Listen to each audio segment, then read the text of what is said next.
Globalization is a systemic phenomenon, is a phenomenon, in other words, that had to happen out of the dynamics of the market economy.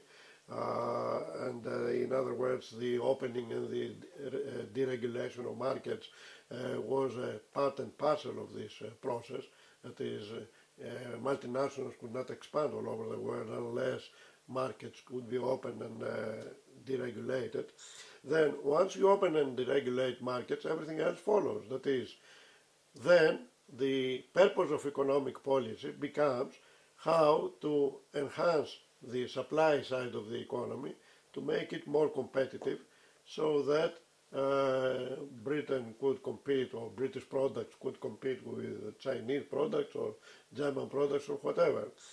In other words, a competition was not so strong before the rise of globalization as after. Now, what this means? That means that once competitiveness becomes the main objective of economic policy, that a series of other measures have to be taken, like you have to reduce tax rates for the corporations, you have to reduce tax rates for the privileged groups. Why? Because they are the people who save and invest and so on. You have, therefore, if you cut the tax rates, you have to cut down public spending. You have to dismantle the welfare state, because the welfare state was based on taxation. Once you start cutting tax rates, then that means that there is not enough finance for the kind of social services you had before. So it was not accidental that once the, say, tax rate, the personal income tax rate has dropped from 60% here to 40%, and corporation tax rate was reduced accordingly and so on. It was not accidental that this was associated with the massive cuts in real terms of public spending during Thatcher, which was continued with Blair. That is, Blair actually, even if he wanted, could not follow a different policy, I believe. It's not that it is bad social democrats like Blair or Brown today that follow these kind of policies. Once you have open and deregulated markets, and nobody calls for this arrangement to be abolished, because then you have to call also for the abolishment of multinational corporations which control now most of world trade and production. So once you have open and liberated markets, then everything else follows. That is the kind of dismantling of welfare state, the kind of privatization that are going on now, so that you can diminish as much as possible the state sector, the privatization of pensions and so on. Therefore, although Blair or Brown today, particularly after the crisis that erupted in the last few months, try to create the impression of a capitalism with a human face, in fact, all they try to do is just to introduce some regulatory controls, some controls to regulate the financial market so that they do not create such serious crisis as the one we have now. But they don't do anything about controlling actually the movement of capital or the movement of commodities and so on between markets, etc.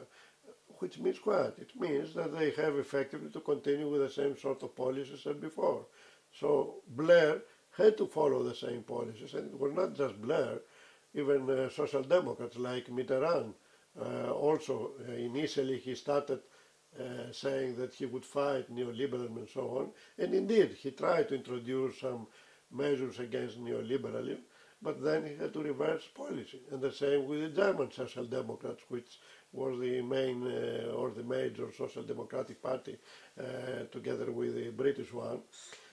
Social democrats, and especially Oscar Lafontaine, who is now leader of the European left, and was at that time Chancellor of the Exchequer, tried to introduce serious measures against the present neoliberal kind of policies. And German capital, and it is now evident that it is recorded now by official documents, German capitalists threatened the then Chancellor that unless they stop this kind of policies, they would start moving capital in other countries where they did not have similar restrictions. and at the end, Oscar Lafontaine was thrown out of the government.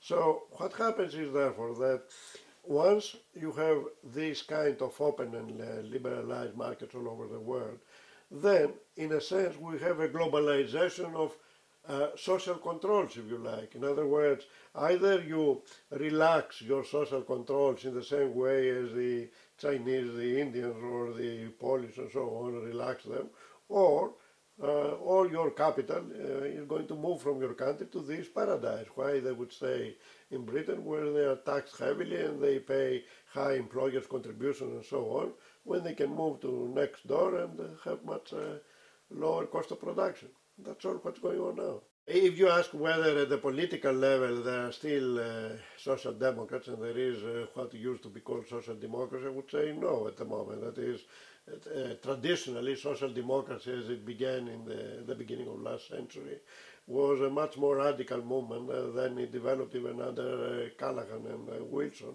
That is, they started calling for socialization of the means of production and so on. That was the main demand.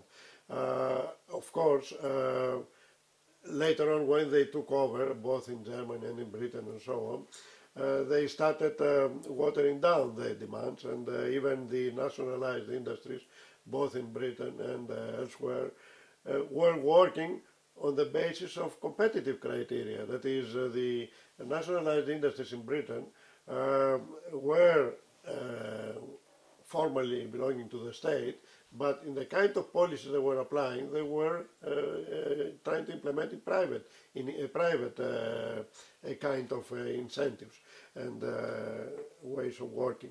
Now, the result was that people were frustrated with the nationalized industries. It's not accidental that people, or rather a lot of people, turned into Thatcherism because they thought that nationalized industries do not work, because in a sense they did not work. That is, they were very much bureaucratized, and at the same time they were charging people significant rates, perhaps not as high as now, but they were high in order to be competitive. So social democracy in this sense, in the old sense, does not exist anymore, and social democratic parties of the past ceased to exist when even they abolished, for example, in Britain, clause about nationalizing means of production, and the same happened with the German social democrats and so on. Therefore, what happened in fact is that what I call social liberalism emerged. In other words, social democrats moved to a kind of mix. In this sense, there is a third way, if you like to call it like this. They moved from a social democratic position to a kind of mix between neoliberalism and a kind of social democracy, which in effect, however, left untouched, left intact all the establishment of open liberated markets, the dismantling in effect of the welfare state and so on. That is, everything was left as it was set up by Thatcher and the rest.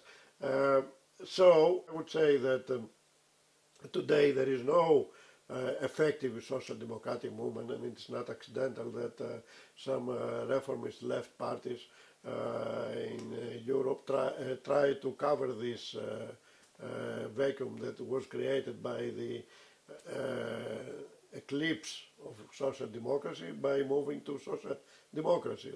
There are left parties in Greece, Italy, France and so on, which in effect try to promote a social democratic agenda exactly because the old social democrats have moved to social liberalism. That's what's going on at the moment.